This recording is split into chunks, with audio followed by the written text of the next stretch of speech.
안녕하십니까 성도 여러분. 2020년 6월 20일 6월의 셋째 안식일 방송을 통하여 예배에 동참하시는 우리 모든 성도님들 예수님의 이름으로 환영합니다. 지난 한 주간도 건강하시고 또 안전하시고 평안하셨습니까? 하나님께서 우리에게 허락하신 이 축복의 시간, 하나님의 음성을 우리 모두 친히 듣게 되시기를 간절히 바랍니다. 한 달 전이 어머니 날이었죠.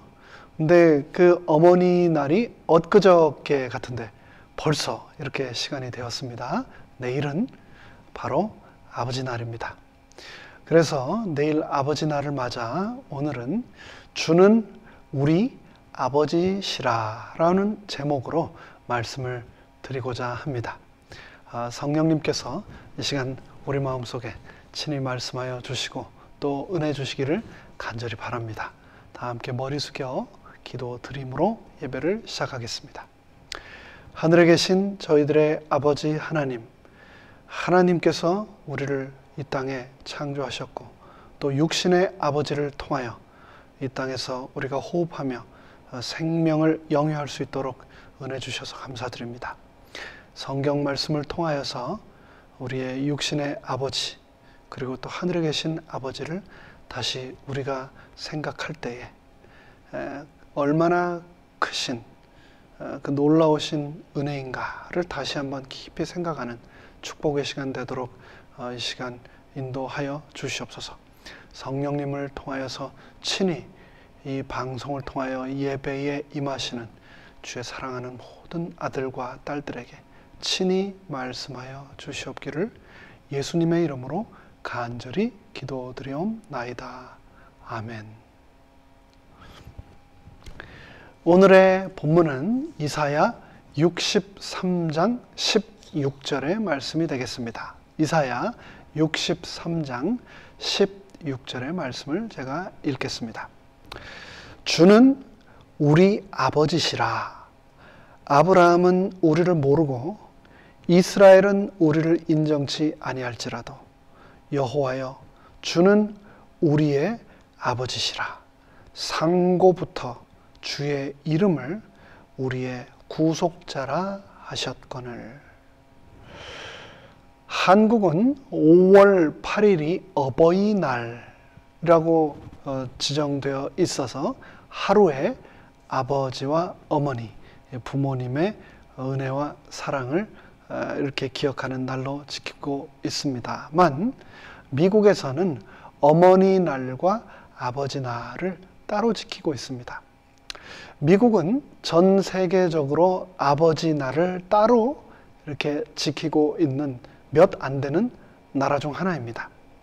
어머니 날은 잘 아는 것처럼 5월의 둘째 일요일, 그리고 또 아버지 날은 6월의 셋째 일요일, 바로 내일입니다.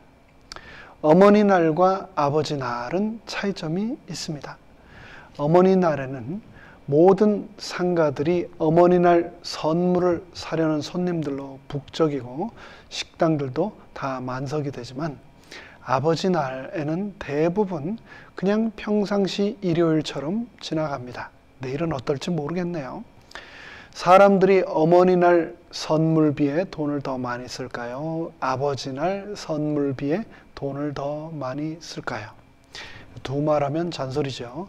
당연히 어머니날 선물비에 더 많은 돈을 씁니다. 선물도 상당한 차이가 있습니다.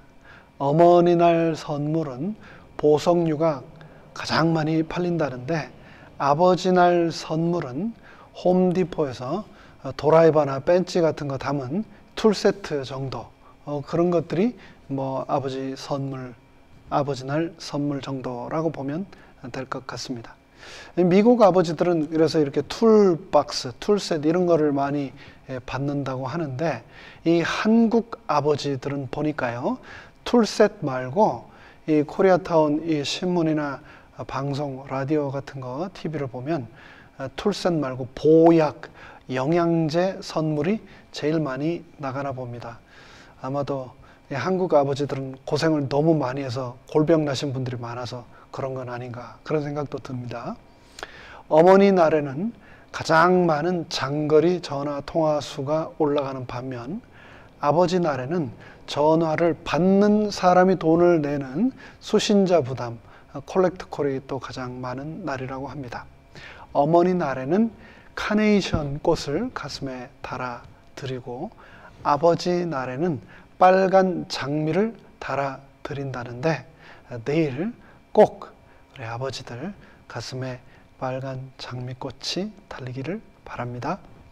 교회에서는 어머니 날에는 어머니와의 특별한 시간을 보내야 한다라고 해서 안식일학교 때 특순을 쓰기도 하고 또 오후에 특별한 프로그램을 하기도 하고 심지어 어떤 교회들은 어머니와 시간을 보내야 하기 때문에 오후에 모든 프로그램을 쉬어야 한다라고 해서 프로그램을 안 하는 경우도 있는데 아버지 날은 그것과 사뭇 다르게 아버지 날인지도 모르고 지나가는 경우가 참 많습니다. 제가 한국에서 목회할 때였는데요. 나이가 지긋한 선교사 부부가 왔습니다. 사택이 다른 사람보다 좀 큰 게 필요합니다 라고 부탁을 처음부터 하시더라고요. 알고 보니 딸을 같이 데리고 오셨었습니다. 근데 그 딸만 온 게 아니고 그 딸이 낳은 손자도 데리고 오셨습니다. 손자아이가 그때 한 대여섯 살쯤 됐던 것 같은데 제가 그때 왜 아이 아빠는 같이 오지 않았느냐라고 물어보았더니 이 자기 딸아이가 임신한 사실을 알고 바로 도망쳐 버려가지고 지금까지 못 만나봤다라고 그러더라고요. 그래서 그때는 제가 참 뭐 이런 경우가 다 있나라고 했는데 시간이 지나면서 이렇게 살다 보니까 참 그런 경우가 상당히 많고 또 그보다 더한 경우들도 많다는 것을 제가 알게 됐습니다. 미국에서 태어나는 아기들은 모두 아빠가 있는 가정에서 태어날까요? FBI 연방수사국의 조사에 의하면 아시안의 17%, 백인의 29%, 그리고 히스패닉의 53%, 그리고 흑인의 72%는 태어났을 때부터 아버지가 없이 태어나는 아기들이라고 합니다. 세계적인 재림교회 외과 의사, 지금은 이 미국의 주택부 장관을 하고 있는 벤 카슨도 태어날 때 아버지가 없었습니다. 그리고 오바마 전 대통령도 아버지 없이 자란 그런 사람 중에 하나입니다. 도대체 아버지란 어떤 존재일까요? 몇 년 전 한국에서 초등학교 2학년 어린이가 썼다라고 하는 아빠는 왜? 라고 하는 시 제가 일전에 읽어드렸는데 기억하십니까? 다시 한번 읽어드리겠습니다. 엄마가 있어서 좋다. 나를 예뻐해 주셔서. 냉장고가 있어 좋다. 나에게 먹을 것을 주어서.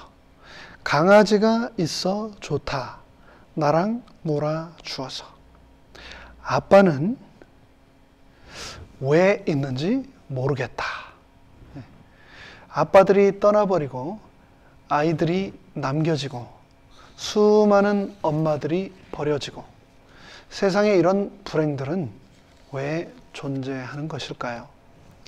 비영리 단체인 Children Our Investment라고 하는 단체에 의하면 미국에서 자살한 청소년의 63%, 고등학교 중퇴생의 71%, 그리고 감옥에 있는 청소년의 85%, 가출한 홈리스 청소년의 90%가 아버지 없는 집에서 자란 것으로 조사되었습니다.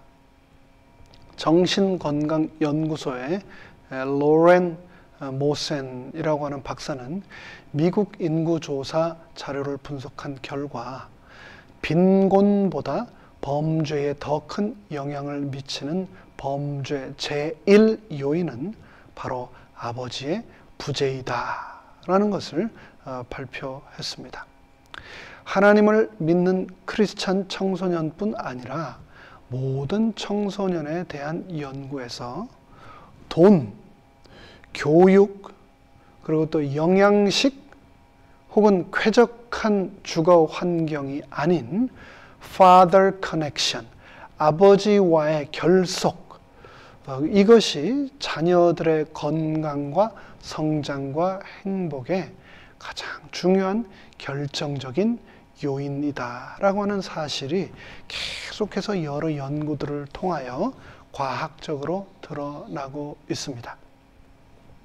2008년 통계로 볼 때 미국에서 태어난 흑인 아이의 72%는 미혼모를 통해 세상에 나왔다라고 보도가 되었는데요. 흑인 아이 10명 중에 7명은 이미 태어났을 때 자기 옆에 아버지가 없이 태어나고 또 그렇게 자라고 있는 겁니다.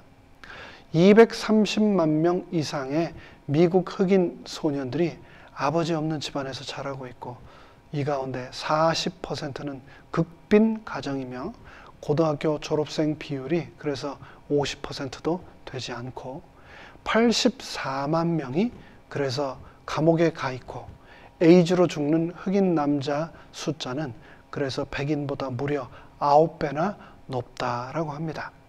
최근에 미국의 수많은 도시에서 Black Lives Matter라고 하는 시위가 일어나고 있지요.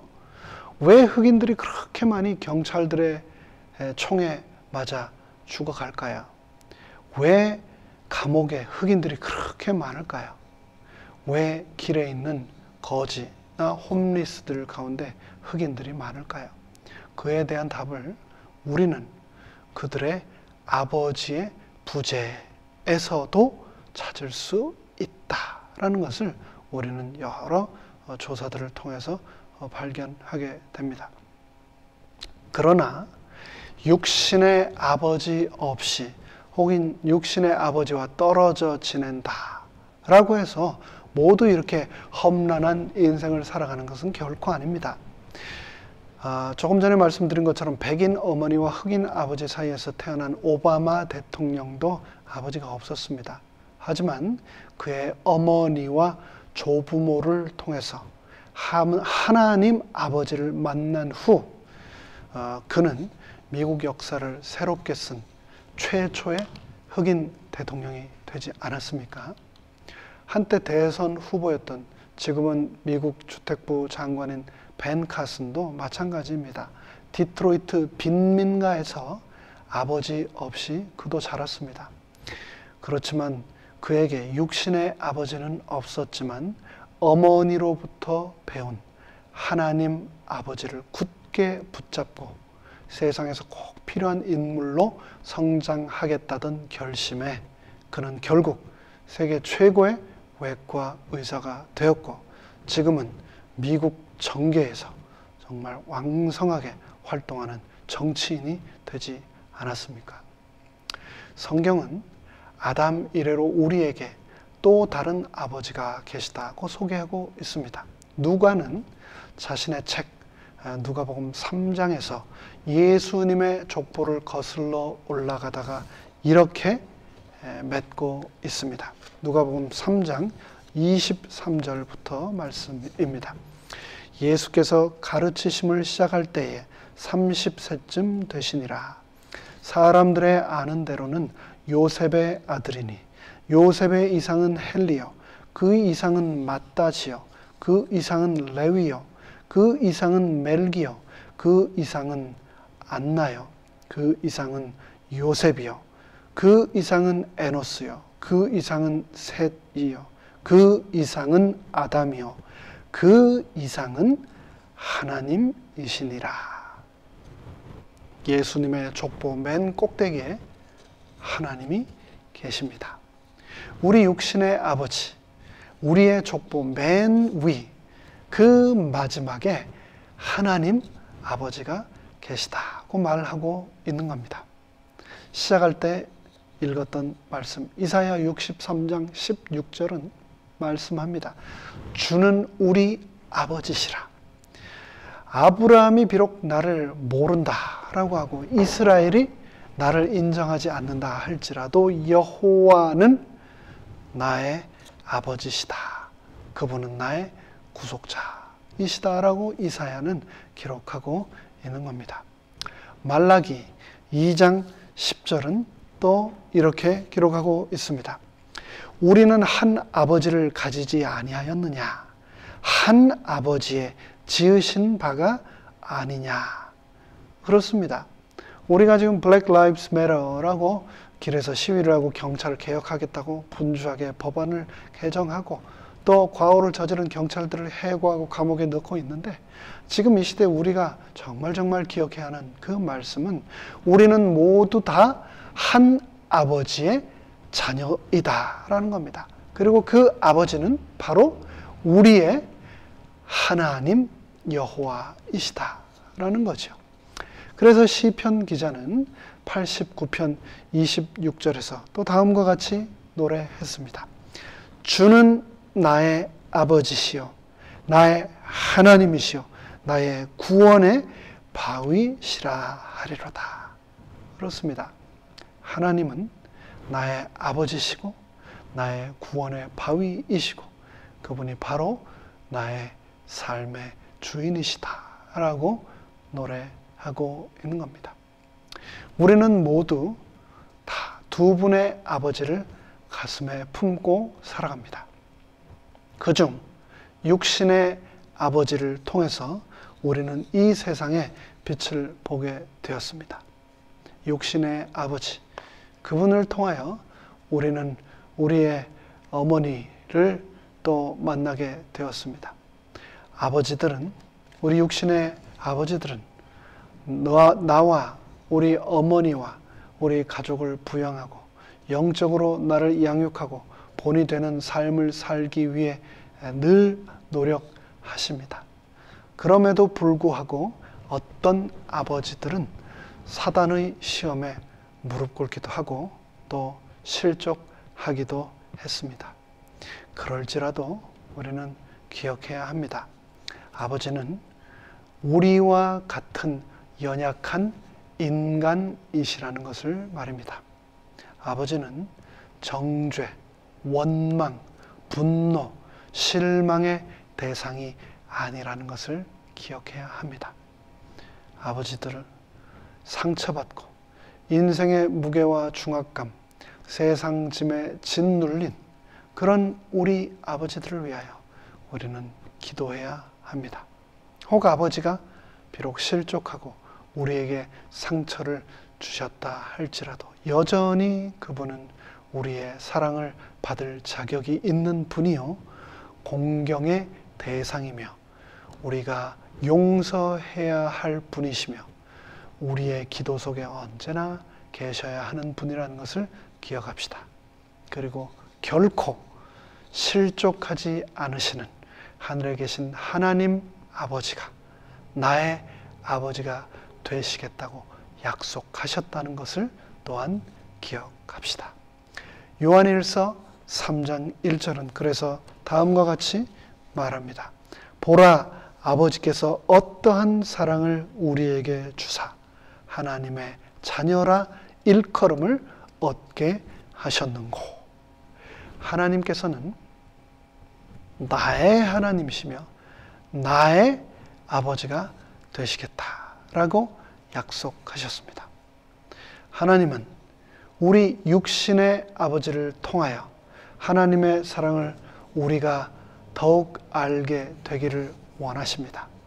그러나 사단은 우리가 하나님의 사랑을 알게 되는 것을 결코 원치 않나 합니다. 그래서 사단은 자신이 파괴할 수 없는 하나님 대신 육신의 아버지를 파괴하고 있습니다. 우리 인간의 눈에 보이지 않는 하나님 대신 우리 눈에 보이는 날마다 함께 살아가는 아버지를 파괴함으로 보이지 않는 하나님이 사랑이시라는 것을 부정하고 의심하게 만들고 있는 겁니다. 뉴욕 대학교 심리학 교수 폴 비치라는 사람이 무신론의 심리학이라고 하는 책을 썼습니다. 근데 한국 번역된 이 책의 제목은 무신론의 심리학인데 이 책의 원 제목이 흥미롭습니다. 영어로 Faith of the Fatherless. 직역을 하자면 아버지를 상실한 사람들의 믿음이라고 번역을 할 수가 있는데요. 그는 역사상 유명했던 무신론자들의 생애와 믿음의 사람으로서의 큰 발자취를 남긴 사람들의 생애를 비교하며 연구했습니다. 무신론자로는 니체, 버트런드 러셀, 그리고 사르트르, 쇼펜하우어 같은 사람들이 연구 대상이 되었는데요. 그 결과 주목할 만한 현상을 발견하게 되었습니다. 그것은 바로 역사상 완고한 무신론자들은 대개 어린 나이에 아버지를 잃었거나 폭력적인 아버지 밑에서 자랐다는 겁니다. 결국 하나님에 대한 믿음을 가지는 데 있어서 가장 큰 장애 요인은 바로 아버지에 대한 부정적인 경험이라는 겁니다. 그렇기 때문에 사라는 목숨을 걸고 하나님의 사랑을 우리가 깨닫지 못하도록 하기 위해서 우리 육신의 아버지들을 넘어뜨리려고 하는 겁니다. 아버지를 파괴하고 아버지를 무너뜨리려고 최선을 다하고 있는 겁니다. 우리가 살고 있는 이 마지막 세상에서 아버지의 형상은, 아버지의 이미지는 사탄에 의해 파괴되어 가고 있습니다. 사탄은 우리 사회를 파괴하고 우리의 가정을 파괴하고 우리 교회를 파괴하려고 더욱더 목숨을 걸고 우리 아버지들을 무너뜨리려고 하고 있는 겁니다. 그렇기 때문에 우리는 더욱더 상처받고 세상 짐에 짓눌린 우리 아버지들을 위하여 기도하여야 하겠습니다. 아까 Father's Day gift, 선물 얘기를 잠깐 했는데요. 미국 아빠들은 툴셋, 연장을 선물로 가장 많이 받는다고 하는데 한국 아버지들은 영양제와 보약을 선물로 많이 받는다라고 말씀을 드렸죠. 아버지도 이렇게 참 많이 틀린 것 같습니다. 이 세상의 모든 아버지들이 다 특별하고 그분들의 사랑이 특별하지만 한국의 아버지들의 사랑은 더욱더 특별합니다. 우리 아버지들은 일제강점기 또 6.25 전쟁을 다 겪으셨습니다. 우리의 아버지들은 아내와 자식들을 가난으로부터 벗어나게 하시겠다고 지구 반대편 독일까지 가셔서 그곳에서 한 줄기 빛도 없는 탄광에서 일을 하신 분들입니다. 그렇게 독일로 파견이 된 광부가 무려 7,936명, 10,000명에 달합니다. 1963년부터 1977년까지. 그 당시 한국 총 수출액의 약 2%에 해당되는 금액을 독일로 가셨던 우리 아버지들이 한 줄기 빛도 없는 그 탄광에서 일하면서 버신 그 돈을 한국으로 송금함으로 가정과 국가 경제에 엄청난 기여를 하셨던 거죠. 우리 아버지들은 중동에서 11만 명이나 되는 우리 아버지들께서 중동에서 그 뜨거운 사막에 땡볕을 맞아가며 일을 하셨습니다. 1973년에서 1980년까지 한국 기업들의 누적 수주액이 1,302억 달러, 사우디와 리비와 바레인과 이라크에서 그분들이 피땀 흘려서 흘리신 그 돈으로 한국이 오늘날 또 이렇게 눈부신 세계적인 선진국이 된 것입니다. 1964년부터 1973년까지 9차례에 걸쳐서 32만 5,517분이나 되는 우리의 아버지들이 베트남 전쟁에 파병되었습니다. 거기에서 11,232분의 아버지들이 부상을 당하고 또 5,099명이 되는 우리 아버지들은 그곳에서 영영 돌아오지 못하고 돌아가셨습니다. 그분들이 받으신, 우리 아버지들이 받으신 해외 근무 수당 2억 3,556만 달러, 그 돈이 한국으로 송금되고 그 돈이 경부고속도로가 되고 그 돈이 공항이 되고 그 돈이 항만이 되어 오늘날 대한민국의 국가기관 시설들이 되었습니다. 미국으로 이민을 오신 후 우리의 아버지들은 리코샵에서, 코인 런더리에서, 공사장에서 톱밥과 시멘트 가루를 마셔가며 폐가 다 망가지도록, 손의 관절들이 다 망가지도록 우리의 아버지들은 가족과 자녀들을 위해 일하셨습니다. 아까 시작할 때 읽어드렸던 시, 아빠는 왜 있는지 모르겠다 했던 한 초등학생의 시. 그러나 우리는 아버지가 왜 있는지 잘 알고 있습니다. 아버지는 왜 있는가?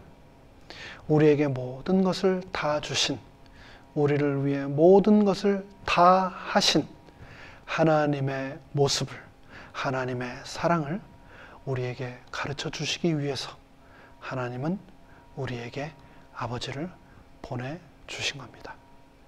한국에 높은 뜻 숭의교회라고 하는 교회가 있는데 그 교회에서 목회를 하시고 지금은 은퇴를 하신 김동호라고 하는 목사님이 계십니다. 근데 그 목사님이 자기 아버지 이야기를 자신의 페이스북에 올렸습니다. 짧기 때문에 제가 읽어드리도록 하겠습니다. 우리 아버지는 영화 장군의 아들 주인공과 라이프 스토리가 거의 비슷하다. 16살 때 아버지 고향에 일본 깡패 오야봉을 꺾었고 일본 경찰서장을 패준 후 만주로 도망해서 그곳에서도 일본 깡패 오야봉을 꺾었고 그 뒤를 봐주던 일본군 대위까지 때려주며 하마터면 돌아가실 뻔도 하셨던 풍운하셨다. 도무지 겁이 없으시고 남에게 굽힐 줄 모르시는 어른이셨다. 그러던 우리 아버지가 47살에 나를 낳았다. 아버지 말씀에 의하면 정신이 번쩍 들었다 하셨다. 그때부터 우리 아버지는 가리시는 일이 없었다. 부두의 하역 노동자, 미군 부대 목수, 연탄 공장 노동자, 그리고 학교 수위까지. 우리 아버지는 참 생활력이 강한 분이셨다. 아버지는 날 위에 똥 구루마까지 끌 수 있다고 말씀하셨다. 내가 초등학교 때.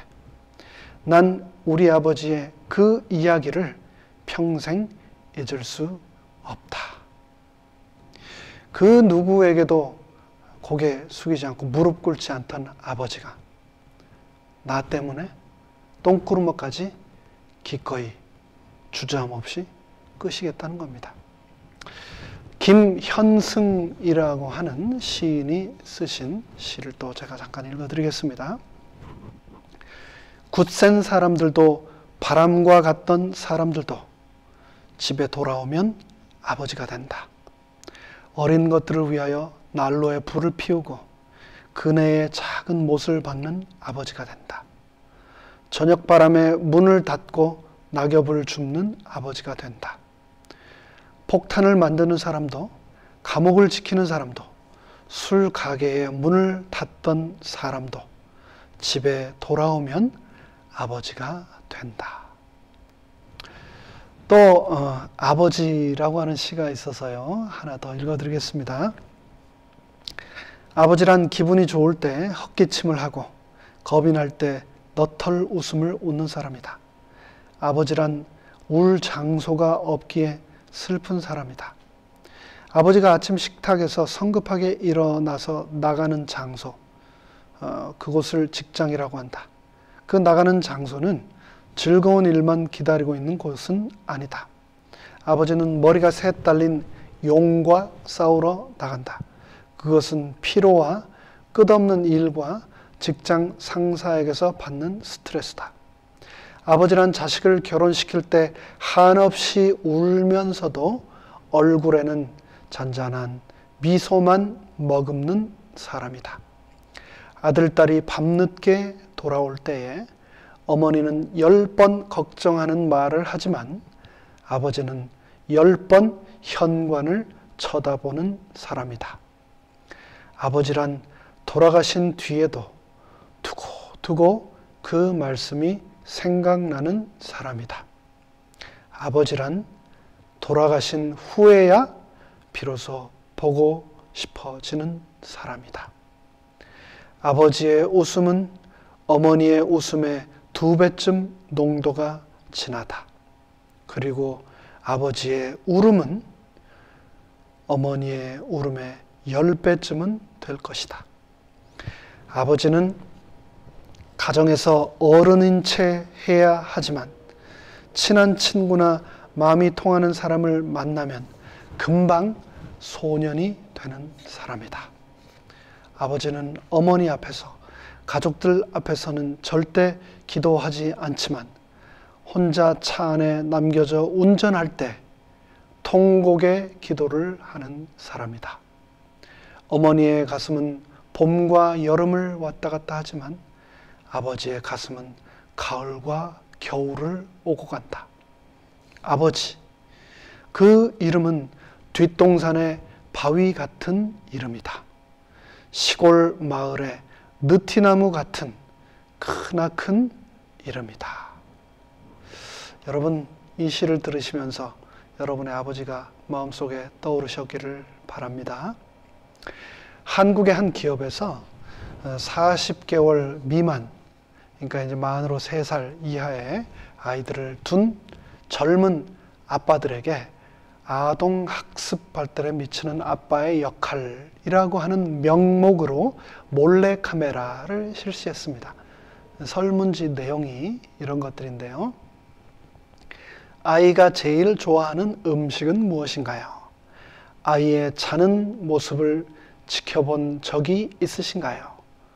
당신의 차에, 핸드폰에, 책상 위에, 지갑 속에 아이의 사진이 몇 장이나 있나요? 아이에게 사랑한다고 마지막으로 말한 건 언제인가요? 뭐 이런 질문이 있는 설문지를 건네준 겁니다. 그 설문지를 작성하면서 이 아빠들 얼굴에 자기도 모르게 빙긋이 미소들이 떠올랐습니다. 그런데 같은 질문에 대상만 바꿔서 다시 설문지를 나누어 주고 기록하도록 했습니다. 그 질문들은 다음과 같았습니다. 아버지에게 사랑한다고 마지막으로 말한 건 언제인가요? 아버지가 제일 좋아하는 음식은 무엇인가요? 최근에 아버지를 안아드린 적이 있나요? 아버지의 주무시는 모습을 지켜본 적이 있으신가요? 당신 차에, 핸드폰에, 책상 위에, 지갑 속에 아버지의 사진이 몇 장이나 있나요? 아이들에 대한 설문 작성할 때 아이들 생각에 미소를 머금던 아빠들이 자신의 아버지에 대한 설문에 답을 하면서 눈시울이 뜨거워지는 장면으로 전환되고 그 후 연로하신 아버지와 재회하는 장면으로 설문에 관한 이 몰래카메라는 마칩니다. 여러분, 여러분의 아버지를 마지막으로 안아드린 게 언제이십니까? 지금 아버지가 돌아가시고 안 계시다면 생전에 그분에게 사랑한다고 마지막으로 말한 건 언제인지 기억나십니까? 저희 아버지는 바다에서, 섬에서 대부분 사셨고 지금도 거기서 살고 계십니다. 그래서 먹을 게 별로 없는 배고픈 시절을 많이 보내셨고 그래서 또 먹을 거라곤 바다에 나가서 생선 잡아다 드시는 것, 그게 가장 흔했고, 그래서 배고픈 시절을 그렇게 사셨던 분입니다. 그래서 지금도 아버지는 회를 좋아하십니다. 저는 회를 그냥 초장 맛에 또 함께한 분들과 있기 때문에 먹지만, 저희 아버지는 정말 좋아하십니다. 어려서부터 또 평생 드신 음식이니까 그런 것 같아요. 바다에서 늘 그물치고 고기를 잡으시던 돌아가신 저희 큰아버지도 항상 좋은 생선거리가 들어오면은 아이고 내 동생이 좋아하는데 한다, 그 얘기를 하시면서 큰 국수 그릇으로 몇 개씩 회를 이렇게 떠주시곤 했는데 아버지는 매번 그거를 다 드시더라고요. 지난주 한 성도님께서 전화 주시고 또 식사를 같이 하자 하셔서 식당에서 식사를 같이 했습니다.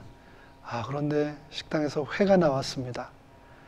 회를 보니까 다른 건 생각 하나도 안 나고 거기에 혼자 계신 아버지 얼굴이 막 비치더라고요.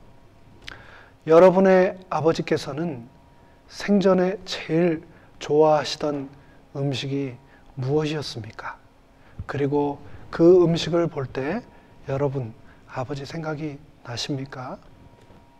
어쩌면 당연해서 잊고 지내는 이름, 늘 그 자리에 있기에 무심했던 이름, 사랑합니다 라고 하는 말로는 다 채울 수 없는 이름, 곁에 있는 것만으로도 든든함이 하늘 같은 그 이름, 바로 아버지 아닙니까?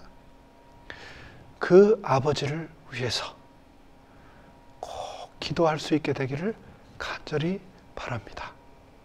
에베소서 4장 6절은 다음과 같이 말하고 있습니다. 한 하나님이 계시니 곧 모든 것의 아버지시라.